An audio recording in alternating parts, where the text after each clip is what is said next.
Hi there, welcome back to Chapter 17 of Pirates of Savannah audiobook. I hope you've enjoyed the ride. Just a little more to go. Please remember to swing by lupolilink.com and check out my other books, as well as my other projects. Thanks for supporting me. Chapter 17 The Argyle Colony. There was a pounding at the Macintosh door. "William! Please open your door, it's Patrick. We need your help." The groggy Scottishman unbolted the large oak door, asking, "What's all this racket? I have an hour of sleep left before rising." "They killed Archibald, William. The shit-filled coward Byron Kingsley slit his throat." Mr. Macintosh rubbed his eyes. "What's that, lad? My ears did not hear you right, methinks." "See for yourself." Patrick grimly pointed. "His body's in the cart." William stumbled out in silence as he surveyed the cart. He dropped to his knees in the mud and wept. "God, no. Oh, no." His wife Deborah and his girls ran over to him and gawked at the body in sadness. William wiped his tears and angrily belted out, "Let me get my sword. Let us go kill Kingsley now." He stormed past Patrick and retrieved the weapons in his house. "William, wait. We will avenge him, but not right now. I suspect it won't be long until the whole armies of Savannah come hunting for us. Archibald's children struck down Kingsley's dog, Sergeant Luther. You have to help us disappear. Archibald's vengeance will be well calculated and delivered when his family is no longer in risk." Patrick pleaded. "That is not our way. Retribution must be delivered immediately. Every second Kingsley is alive is an insult to Archibald's honor." William barked back. Patrick grabbed the kilted man by his shoulders. "Archibald would not want you to risk the lives of his family and friends for vindication. We will wait. Please help us give him a proper Scottish burial and escort us in our exodus." William collected himself and put his anger on a low simmer and conceded. "Aye, lad, he deserves proper rites." He turned to his weeping family and ordered, "Lauren, Lindsay, Deborah, run tell the village what has happened. Request their aid with funeral rites. Catch Mr. Mackay as well and tell him to keep his fishing vessel harbored. We need it for passage. Go now, run." William decided Archibald must be buried on his land, in a tract hidden on a hill, which would not be easily found. He felt it would honor Archibald properly to keep his final resting place clandestine. William wasted no time once his mind was made up, and he retrieved his spade from the house. "Seems proper that Archibald made the tool that we're going to be digging his grave with." The large funeral procession took the cart up the hill to a rocky knoll. The men cleared the area of stones so it'd be easier to dig. The honor of digging the grave was divided, and the men worked quickly. In just over an hour, a large, man-sized hole laid in wait to accept its offering of flesh. A bell was heard ringing from the town. A priest crying, "Duncan Macintosh, slain by British this morrow for illegal writings." A long funeral procession followed in a single line. The large group approached and took their places circling the now hallowed hole in the earth. The men were on one side and the ladies were on the other, watching respectfully. The Darien people were considered very progressive to allow women to attend the funeral, having relaxed many of their rigorous customs since moving to the New World. Patrick had never seen a Scottish funeral before, but Archibald had told him about their customs one past evening. The murdered mentor explained how long and elaborate Scottish services died out more than 100 years before. The English had outlawed burial services for Scots, and over time the ceremonies adapted to British regulation. They were fast and quiet. No words were said and no coffin was used. The body was simply placed in a hole by the clan's men. The ritual occurred exactly as the deceased blacksmith predicted, except for the addition of an ancient funeral ritual. The clan in Darien observed one ancient Scottish burial ritual called "earth laid upon a corpse." The priest laid a wooden plate on Archibald's chest. A small amount of salt and earth were placed onto the plate to represent the future of the deceased. The salt represented the soul, which would never decay. The earth reminded all who witnessed that the body would decay and eventually rejoin the earth from which it came. The men of the clan quickly covered the lifeless vessel with dirt and then hid the grave with stone and marsh grass. William said something to the funeral goers in Scottish, pointing at the grave and covering it with fallen limbs to hide it. Patrick assumed William told his clan never to reveal its location to outsiders for fear of British retribution. William then nodded to the crowd and signaled the ceremony was now over. The sound of bagpipes filled the air, and the men and women paired off. Patrick and Marion stared at each other in confusion, not sure if the Scottish men and women were dancing. The two watched as the men paired off and sang and danced with each other. The women then followed suit. Patrick assumed that somehow dancing with the same sex after a funeral is not offensive to the Scottish god. He shrugged his shoulders and joined in. After a few minutes, all the Freeman family were pulled into the celebration and were actually smiling a bit. It was cathartic for the traumatized family to reminisce about Archibald's life with song and dance. People that knew him were telling stories about their fond memories of him and singing old Scottish hymns. Suddenly, a boy in a kilt came sprinting up to William. He panted, "British are coming. Only about an hour's walk away." William interrupted and shouted commands in Scottish. Within 5 minutes, no trace of the funeral could be found. He also reminded the group that this event and grave would never be spoken to any outsiders. "Time to go, lads. We booked you a safe voyage. Follow me and hurry." William and his family pushed quickly towards the coastline of the town. Isaac was massive and strong, but it caused him to have shallow lungs while running. "Where are we going?" Isaac asked through his winded voice. William replied with ease, "You need to do more running, lad. You'll be going to a new Scottish settlement up in Cape Fear, North Carolina. It be called the Argyle Colony. It is 350 strong. I have good friends there from the clan Mackay. They'll take good care of you and hide your families." After a long jog and lots of sweating, the large group of families straggled onto the coast. In the water was a small fishing sloop. There was no dock, but the ship was very close to the shore. William ran into the water and simply swam out to the waiting vessel. In just minutes, he was pulled aboard and explaining the situation to the captain. The captain was reluctant at first, but he changed his mind once he realized that the man who was killed was the same man who rescued his clanmen from Fort Mose. He agreed to ferry them. William waved at the group to join them. Those who could swim did, while the others waited for the small jolly boat to row out and retrieve them. Within just 10 minutes, everyone was aboard. "Take good care of that horse, Deborah. I love that horse, and I'll be back for him some day," Prudence's father shouted at the woman on the shore. William's family waved goodbye and then hurried to hide the horse and cart from the British. The fishing ship was crammed with passengers, and the vessel moved slowly, burdened by all the weight, but luck was on their side. The wind picked up and pushed them away from the shore. Heather stared into the wind and smiled. "Thanks for the push, Father." The ship sailed into the afternoon sky, and Darien's coast shrank from view. William advised the captain, "Best go into open waters. Be wise to keep your distance from Savannah." Some more sentimental words were said by the Freemans and their friends as they sailed past Savannah in the night. The family was still in shock, but the words they spoke eased the numbness a little. Prudence and Mariana's father approached Patrick and Isaac. The baker stated, "This might be a bad time to talk about this, I know, but our families are very upset that they cannot go home. We have very little money, and we left all of our tools of trade back in Savannah. What will we feed our families with now?" Patrick looked at Isaac with concern. "I am so sorry your daughter got involved in this violence, and now your family is displaced." The tailor replied, "Displaced? You mean wanted? We are fugitives now." We all knew the risk of reading these books. This could have happened to either of you.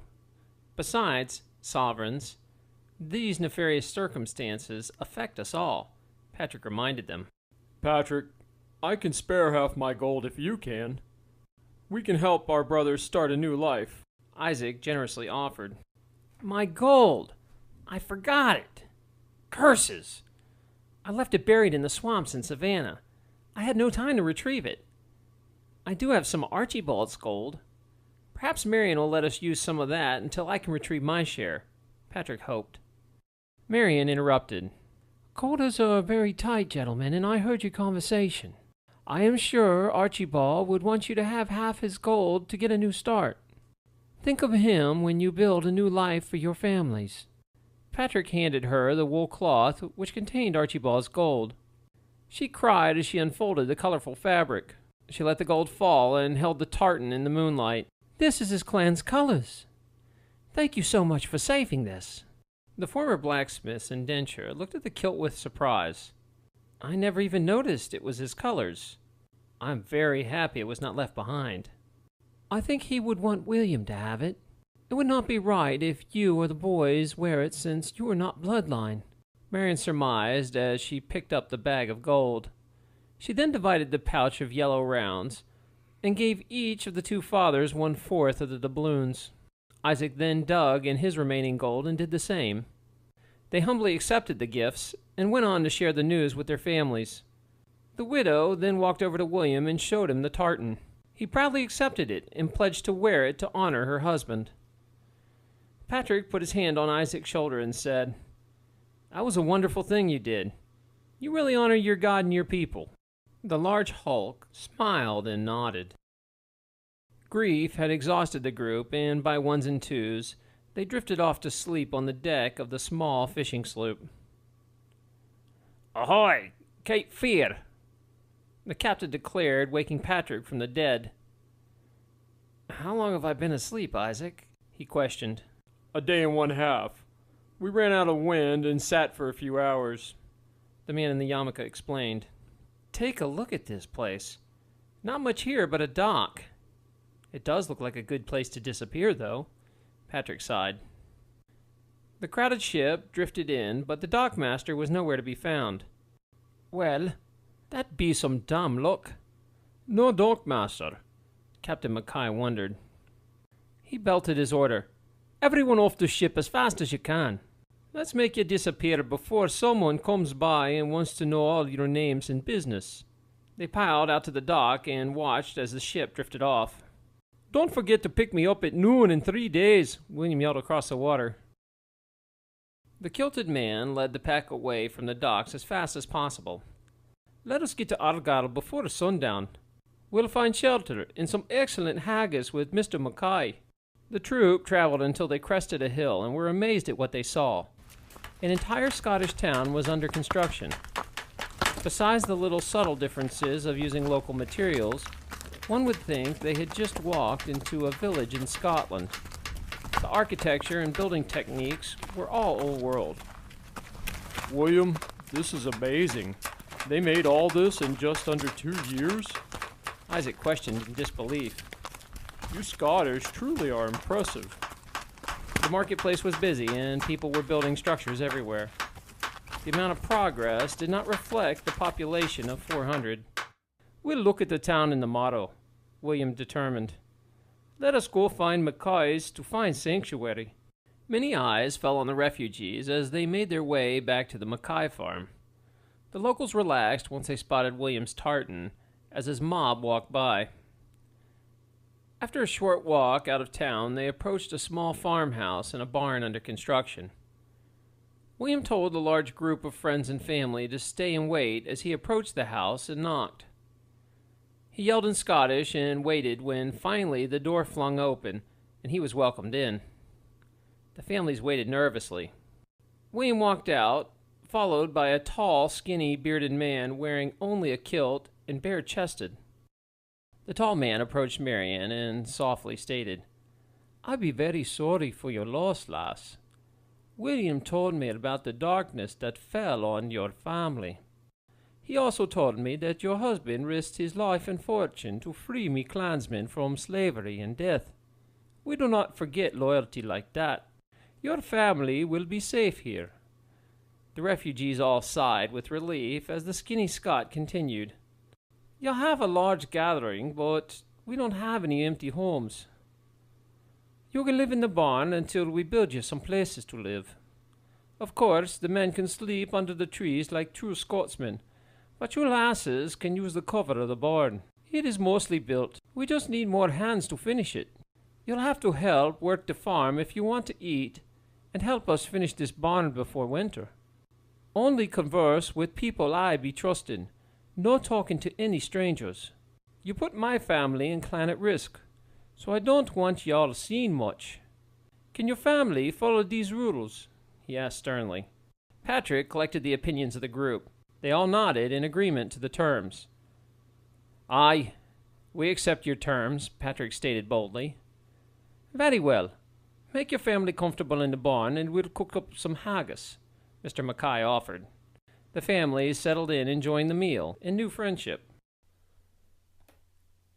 It was now fall 1741, and the refugees had settled into their new lives. With so many hands working, the barn was built quickly.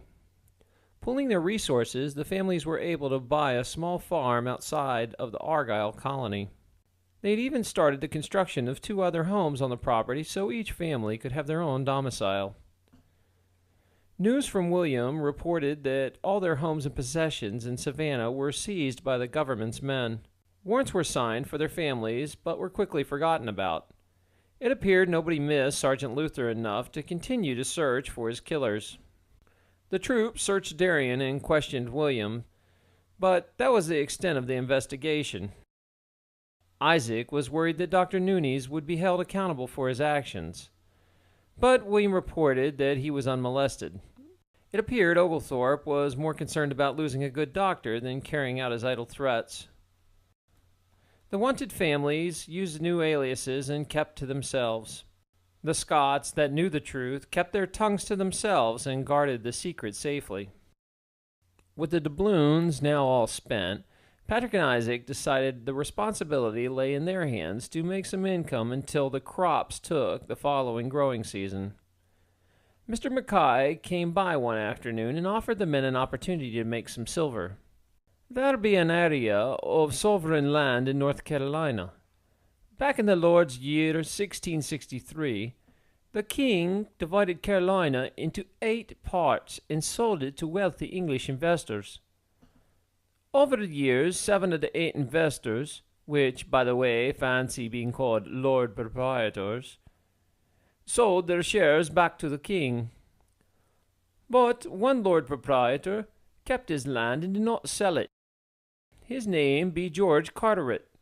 The property be passed down by family rights to his great-grandson, John Carteret II, Earl of Granville. He currently owns the land, but he's stuck in England." "Wait, I'm confused, sir," Patrick interjected.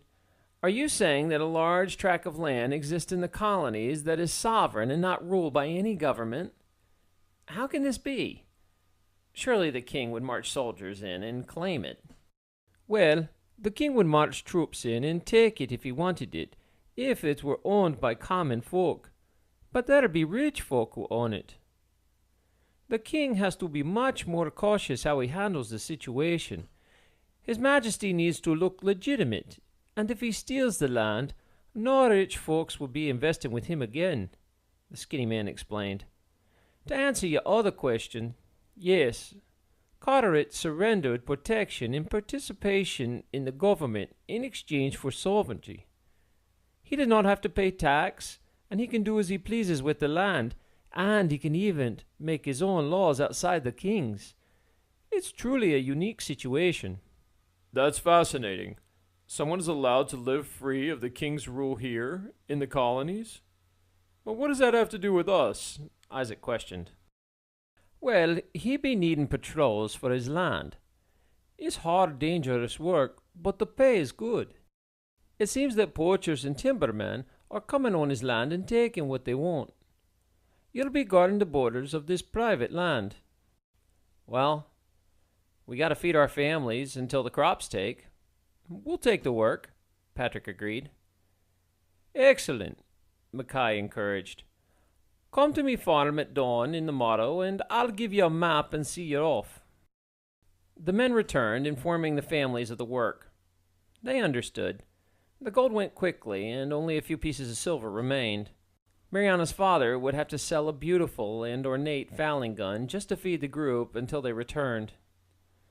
The two men said their heart-filled goodbyes in the morning and hoped the twins' excellent fishing skills would help keep the families fed until they returned. As always, the three young women were inseparable in making jokes with each other. Marian gave Patrick a hug goodbye, which by civilized English culture would have been considered vulgar. The lifelong friends waved goodbye and reported to Mr. Mackay's. The men's pack mule was loaded with supplies and food for the long voyage. The tall, skinny Scotsman handed them a map and told them to report to a Mr. Perry. He was waiting for relief at a small estate. The two men and their mule headed out into the wilderness with mixed feelings of hope and concern. The tracking and hunting skills they learned from the old Indian would be extremely useful during their trek. Ligochi would have been impressed that they even followed a map accurately without getting lost. Patrick was awed by the stunning colors of the foliage that were turning as they traveled. Carolina had some beautiful trees, unlike London or Savannah. Some leaves had fallen already, which provided wonderful hiding places for local snakes. But both men were fortunate enough to have thick deerskin boots. Over the years, these boots saved them from countless snake bites. The two had come across a cougar carcass, but the hide was removed already, and the claws were taken too. The travelers also found two black bears. They stayed safe by keeping their distance and staying upwind as Ligochi had taught them. The unsettled and wild land was crawling with wildlife. After a long journey, Patrick and Isaac finally found a small house near a winding creek. Smoke bellowed from the chimney. The weather was finally changing as the mornings were growing cold and the days short. The two friends knocked on the door and waited. Patrick called out, "My name is Mr. Willis. Mr. Mackay sent me to relieve you for the next 6 months." The door swung open, revealing two men already packed, who shoved past Patrick, saying, "Finally. Here are the maps for your patrols. See you in March." "Wait, Mr. Perry, what do we do?" Patrick yelled. We need instructions." "It's all written down inside. I hope you're lettered and you can cipher. See you in the spring," the man yelled as the pair walked into the woods. "I guess we should make the best of it. Let's see our new home, Patrick," the Jewish man stated optimistically. The note with instructions left to Patrick and Isaac was very short. It instructed to patrol once a day and had a map drawn on it. There was a picture of a few other patrol houses on the map, but the patrol area was still extensive and it would be impossible to cover in just one day. They ignored the note and decided to prepare their new home. The clapboard shack was small and humble. The men knew that they had to be ready for a harsh winter or this would be their tomb. For days they ignored their patrol duties and focused instead on chopping wood. Without plenty of fire, it would be easy to succumb to the coming cold. In days filled with hard work, they had chopped enough wood for 3 months. When the men reasoned they had enough wood, they finally decided to perform their job of patrolling. The first few weeks of the patrol were completely uneventful. Isaac had killed a doe, which Patrick had preserved by smoking the venison over a fire like the old warrior had showed him. The weather chilled some, but no snow had appeared yet. The men found themselves in a daily routine of living off the land.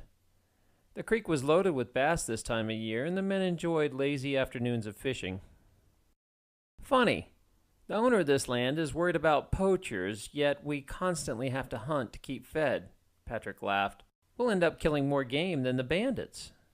The men started to ignore the patrolling duties more and more and simply enjoyed the quiet pleasures of the isolated location. Patrick took time to carve wooden chess pieces and taught Isaac how to play. The two friends chopped many cords of wood before the snow finally dusted the woods. It was January. The time passed without any event, until one cold morning, The shot of a firelock echoed through the woods. The sentries sprung to their feet and dressed for battle. 2 more shots rang out. Patrick and Isaac ran through the pristine snow towards the sounds of the musket fire. Isaac picked up the trail in the snow of 2 men. It took little time to track them down following the fresh footprints. "Freeze, or I'll burn you through," Patrick yelled as he and Isaac held the 2 poachers at musket point. "Drop your knives, and we'll let you leave in peace." The poachers were caught skinning a freshly killed bear. They dropped their knives at Patrick's command. "I will make you a deal to avoid bloodshed," the hulking Jew offered. "You can take the hide of this beast, but you have to leave the meat with us. The meat's not worth dying over." The 2 Indian poachers stood up slowly and nodded in agreement. "Finish your skinning, then hunt here no more. If we catch you hunting this land again, we will fire on you," Patrick threatened. The Indians must have understood, since they quickly returned to skinning the bear. The poachers were very fast and efficient at their work. They removed anything of value, including the claws. "We want the meat out too. Keep cutting," Isaac yelled. "No reason we should have to do all that hard work." He laughed. The illegal hunters sliced the meat out with great skill. Nothing was wasted. One of the Indians pointed at the green gallbladder, and then pointed at himself. "Go ahead and take it," Patrick conceded, waving his hand. "Do you remember? Ligo Chi said savages use bear gallbladders for medicines. We have no use for it, and they can make money with it," Patrick informed Isaac. The poachers stood up and unthreateningly walked backwards. They took the hide and the other bits and scurried away. "Don't come hunting around here no more," Patrick shouted once more at the men. "That was wise, Isaac. Now we have lots of meat for the winter. Let's go dry this on the fire." The men enjoyed bear and fish for the rest of the mild winter. "I have to say," Patrick revealed as he sipped at a hot tea one day, "not sure what the big deal is. This is the best job I ever had." Snow was still on the ground in March when Mr. Perry returned. Isaac and Patrick already had the pack mule loaded and were eager to leave. "Take your pay and go," Mr. Perry snorted as he threw the bags of silver at their feet. The 2 friends took their earnings and headed out. "I'm sure glad I spent the winter with you, Isaac, instead of that master of conversation, Mr. Perry," Patrick joked, making both men laugh. 6 long months had passed when Patrick and Isaac returned home to the Argyle Colony, and the men were astonished to see all the progress that had been done in their absence. The new houses were finished, and the 3 families finally had their own space. They were greeted with much excitement. The mild winter allowed them to continue working, and now they could focus all their efforts on the crops for the fall. Isaac and Patrick contributed their new earnings to the group, which would buy them enough food until harvest. Patrick was soon informed that Archibald had left one last gift to his family. Marion was gaining weight, and even with her loose dress, one could tell the family was very excited about the unexpected pregnancy, and it seemed to help everyone move past Archibald's murder. Life finally set into a nice quiet rhythm. The families were truly enjoying spending their days with each other. The spring came along with back-breaking planting, but the seeds had taken to the soil and were actually sprouting. Patrick remembered a trick to grow corn the old Indian mentioned. They buried a dead fish under the corn. The natural fertilizer set up the perfect environment for the plant to take root. All was turning around and going great for Patrick until